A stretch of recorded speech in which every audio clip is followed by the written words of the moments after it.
Mnohí z nás, kresťania, si myslíme, že sme často vedení Duchom Svätým, ale nie sme. Nie vždy nás vedie Duch Svätý.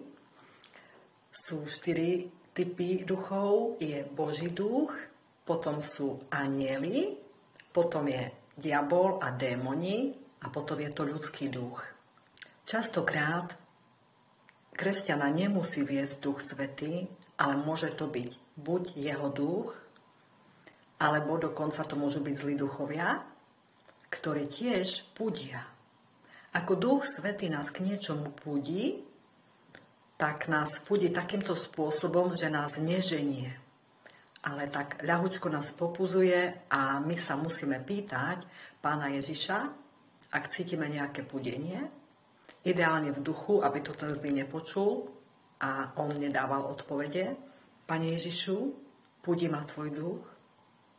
Alebo je to zo mňa, alebo dokonca z toho zlého.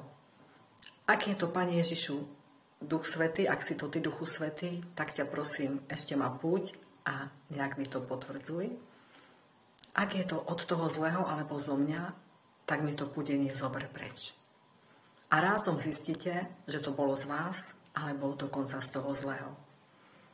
Satan pudí a Satan náhli. Satan náhli, rýchle svoje povedať, rýchle svoje napísať. Vec, keď si vo falošnom učení, a môžem povedať z vlastnej skúsenosti, a nie si v pravde, máš túžbu hájiť svoju denomináciu, máš túžbu hájiť to učenie, ktoré vyučuješ, alebo v ktorom si. Človek, ktorý je v pravde a je plný Ducha Svätého, sa nedohaduje a nejde iným vypisovať a útočiť na nich. A ja som kedysi vypisovala nejakým kresťanom, keď som ešte nebola v pravde. Napríklad ja, keď nahrajem nejaké videjko a sa mi stane, že príde nejaký útok od kresťanov a oni si len rýchle napíšu to svoje a potom ma aj niektorí zablokujú, aby ja som nemohla reagovať. To je to pudenie od Satana alebo pudenie ľudské. Apoštol Peter povedal Pánovi Ježišovi Kristovi, keď Pán Ježiš povedal, že musí zomrieť, a apoštol Peter povedal, to sa ti nemôže stáť. A Pán Ježiš povedal Petrovi, choď za mňa, Satan. To ako nepovedal priamo na Petra, ale za ním bol Satan, ktorý ho na to viedol, aby to povedal. Takže ak apoštola Petra napadal Satan, prečo by nenabadal nás, kresťanov? Milovaní bratia a sestry, buďme opatrní, aký duch nás vedie. Veľa kresťanov si myslí, že je vedené Duchom Svätým a nie je. Vedzte, ja ďakujem Bohu, že mi dal dar rozlišovania duchov, aj iné dary, ďakujem ti, Pane. A ja, keď mi niekto napíše, častokrát poznám, akého je ducha, že to není z Ducha Svätého. Ako náhle príde útočná správa a len si svoje napísať, bum, bum, bum, bum, viem, že toto není kresťan vedený Duchom Svätým, lebo si len presadzuje svoje pravdy. Ja nikomu nevypisujem a nepresadzujem si svoje pravdy. Občas niekde niečo okomentujem, keď mi Pán dá na srdce, alebo dám tam svoje videjko, keď je to ozaj nejaký blúd a zvod. Ale inak nemám túžbu nikomu vypisovať, nezaujíma ma to. Sú kresťania, ktorí mi napríklad vypisujú a chcú si presadzovať svoje pravdy, ale títo nie sú vedení Duchom Svätým. Ja už to poznám z ducha a mne už dopredu i častokrát Duch Svätý dá vedieť, že to není z Ducha Svätého, že to není z Neho.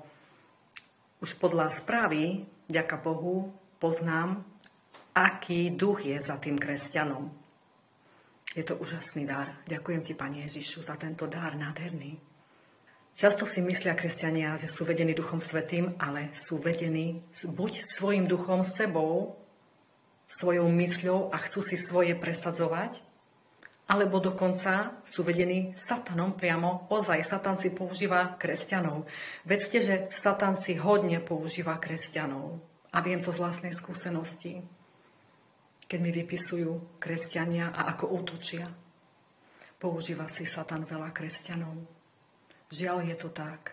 Často si kresťania chcú presadzovať svoje pravdy, svoje dohady, svoje myšlienky a chcú ich dať von. A chcú si to presadiť.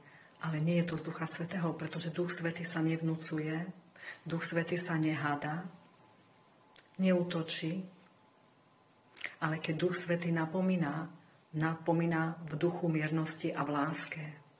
Niekedy aj autoritatívne, ale nie je to ten spôsob, ktorý je útočný spôsob. Tí, ktorí sú vedení Duchom Svätým a sú v pravde, nemajú tendenciu nikomu vypisovať a hajiť svoje pravdy. Ja hájim len Božie pravdy, môjho kráľa slávy, môjho Pána Ježiša Krista, na to ma povolal. Nikdy nechcem hájiť svoje pravdy, pretože my svoje pravdy nemáme. Máme len Božie pravdy. Čiastočne poznávame. Biblia hovorí, nepoznáme všetko úplne, nikto nevie 100% pravdu. Apoštolovia sa mýlili, každý sa mýli. I ten najlepší biblista na svete sa mýli. Preto, milovaní bratia a sestry, nepresadzujme si svoje pravdy. Iba Božie. A ak tú Božiu pravdu ozaj poznáš, tak ju podáš tak, že to bude z Ducha Svätého. Nie, že to bude z teba, alebo dokonca zo satana.